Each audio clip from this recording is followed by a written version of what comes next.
سلام كبرات تخاتلتنا نزع للزخون زيناتات حزلكم مسئلكو فلماقن أرستاتو روسيان تشاينا نتي مصابو وشمت هرمز كخفز سوعو سان بايتو ستاود بحرات هاقرات دمسي بدمسي ناي فيتو مسلن تتغيمن ودق كمز غوارو تغاليزو غزياو محدار تقراي تحرتي ناي حدا عمد زنبر السلطان مبقعو بحدا عمد كم تناوحون تغاليزلون اتي نعلمنا هاويس زغنى كوينات مأكلاي مبرق بجزاونت مخلطة سمون جزاو مقرات سمع تقصي توزيح كم زلون تغاليزلون إيران، أمريكا، إسرائيل ببوغن المجلس أوزينا لوا إذن كالوتن زتزز حسوتات حزلكم كملسية سناي مكتتال ناب زرزراتو روسيان تشاينا نتي مصابو وشمت هرمز كخفز زوع وسان بايتو سطا حبرات هاقرات دمس بدمس ناي مهاب مثلا تتغيمن نتوسان وود كمز غوبرو تغاليسون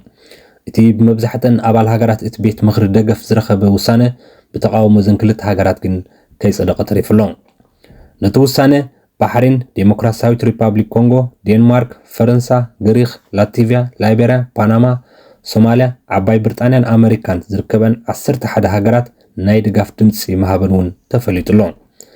انصار نايزن دغاف زهاب 11 هاجرات ابالات بيت مخر ጸጥታ ቻይናን ሩሲያን አንጻራው ድምጽ ክባ እንከለዋ ኮሎምቢያን ፓኪስታንን ድማ ድምጽ ተዓቀቦ ምግባርን ክፍለ ተኻይልሎ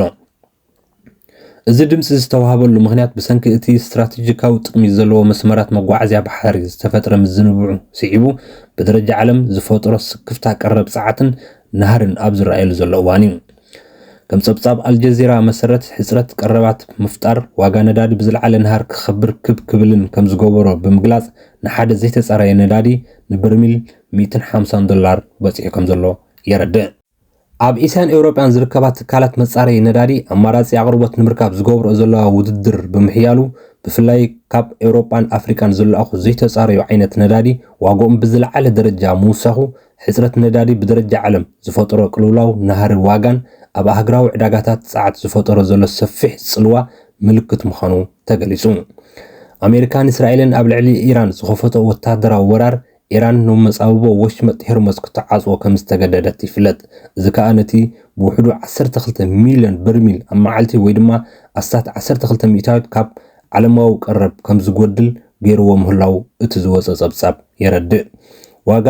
ደረቕ ዘይተጻረየ ነዳዲ ኣብ ዝሓለፈ ወርሒ መጋቢት 2026 ጀሚሩ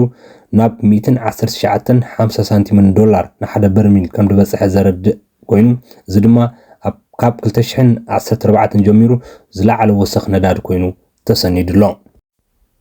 ሌተናል ጀነራል ታደሰ ወረደ ግዝያዊ ምሕዳር ትግራይ ብምዃኑ ዝነበረ ግዜ ብምብቅዑ ነተወሰኸ ሓደ ዓመት ስልጣኑ ምንውሑ ተገሊጹ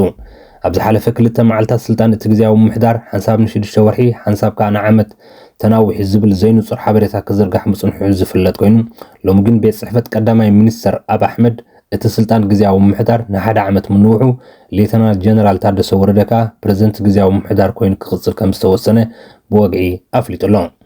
እቲ ቤት ጽሕፈት ኣብ ዘውፅኦ መግለጺ ብመሰረት ሕገ መንግስቲ ኢፌድሪ አንቀጽ 62 ህዝባር 9 ኣዋጅ ቁጽሪ 359/1995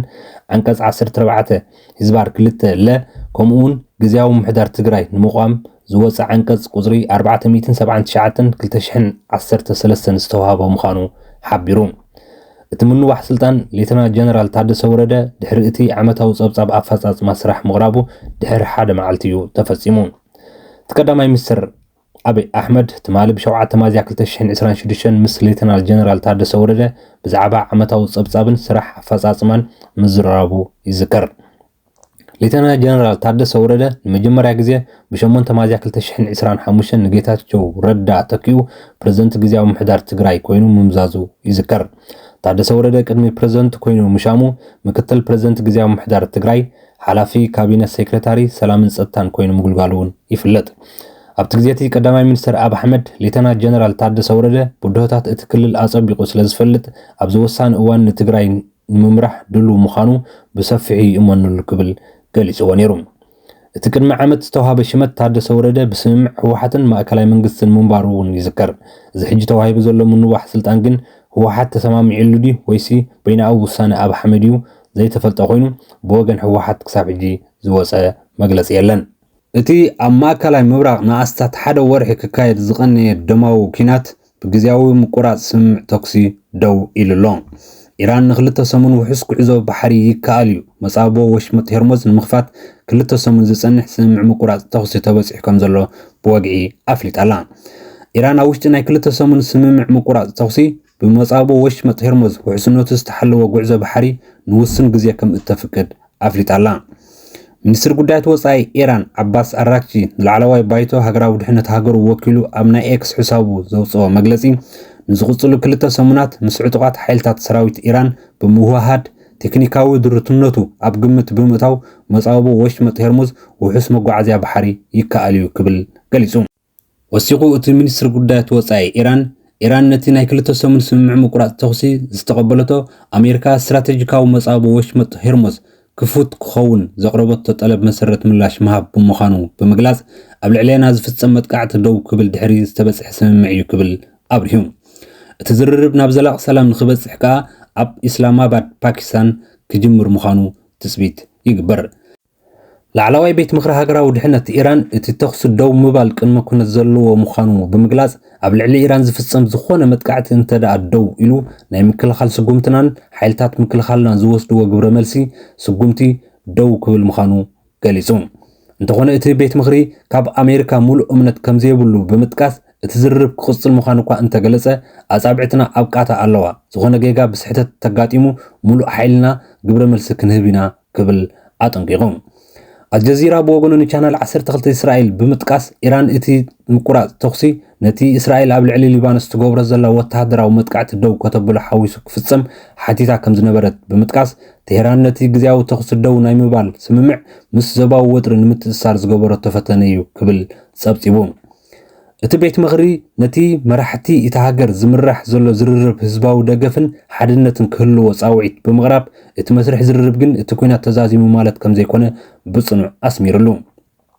እቲ ንዓለም ለኻዊ ንግዲ ነዳዲ ኣገዳሲ መተሓላለፍ ዝኾነ መጻቦ ወሽመጥ ሄርሞዝ ቀንዲ ሕመረት ናይቲ ስምምዕ ኮይኑ ይቕጽል ኣሎ። እዚ ከምዚ ኢሉ ከሎ በቲ ናይ ክልተ ሰሙን ዝተበጽሐ ግዜያዊ ስምምዕ ምቁራጽ ተኩሲ ህዝቢ ኢራን ኣብ ኣደባባይ ወፂኡ ሓጎስ ይገልጽ ምህላው ተፈሊጡ። ህዝቢ ኢራን ነቲ ዜና ምስ ሰምዐ ናብ ጎደናታት ብምሓዝ ደገፉ ኣርኢሎ። ገለ ውስናት ከዓ ናይቲ ዓዊትና ዝብል ጭርሖታት ብምሓዝ ኣብ ጎደናታት ቴህራን ከም ዝተረኣዩ ካብ ማሕበራዊ ሜዳታት ዝተረኽቡ ስእልታት የረድኡ። ናብ ካልእ ዜና ምስ ንሰግር ቤት ጽሕፈት ቀዳማይ ሚኒስትር እስራኤል እቲ ንክልተ ሰሙን ዝጸንሕ ግዜያዊ ስምምዕ ምቁራጽ ተኩሲ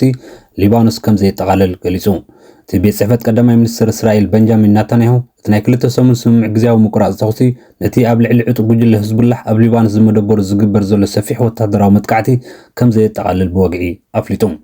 እቲ ቤት ጽሕፈት ወሲኹ ኢራን ብቕጽበት መጻቦ ወሽመጥ ሄርሙዝ እንተኸፊታቶ ኣብ ልዕሊ ኣሜሪካን እስራኤልን ብሓፈሻ ከዓ ኣብ ካልኦት ሃገራት ናይቲ ዞባ እትገብሮ መጥቃዕቲ ደው እንተኣቢላቶ እስራኤል ኣብ ልዕሊ ኢራን ትገብሮ ዝነበረት መጥቃዕቲ ንክልተ ሰሙን ደው ከተብሎ ምስምዓ ኣፍሊጡ። አልጀዚራ በወገኑ ንቻናል 12 እስራኤል ብምጥቃስ ኣብ ዝሃቦ ዜና ኢራን ነቲ ብወተሃደራዊ መጥቃዕቲ እስራኤል ኣዝያ ዝተሃስየት ሊባኖስ እቲ ስምምዕ ዘጠቓልል ክኸውን ሓቲታ ምንባራ ጸብጺቡ ምንባሩ ይፍለጥ። ቴህራን ነቲ ግዜያዊ ስምምዕ ምቁራጽ ተኩሲ ምስ ዞባዊ ወጥሪ ንምትእስሳር ዝገበረቶ ፈተነ ምዃኑ ክገልጽ ጸኒሑ እዩ። እስራኤል በወገና ኢራን ካብ ሕጂ ንድሓር ናይ ኒኩለር ሚሳይልን ግብረ ሽበራውን ስጋኣትን ከይትፈጥር ኣሜሪካን እትገብሮ ጻዕርታት ትድግፍ ክብል እቲ ካብ ቤት ጽሕፈት ቀዳማይ ሚኒስትር ዝወፀ ጸብጻብ የረድእ። ኢራን ከም እስራኤል ኒኩለራዊ ኣጽዋር ከም ዘይብላ ግን ዝፍለጥ እዩ። ፕሬዚደንት ዶናልድ ትራምፕ ብወገኑ ነቲ ናይ 10 መዓልቲ ገደብ ግዜ ሂብሉ ዝነበረ ብናይ ክልተ ሰሙን ግዜያዊ ምቁራጽ ተጻብኦ ተኩሲ ተናዊሑ ከም ዘሎ ገሊጹ።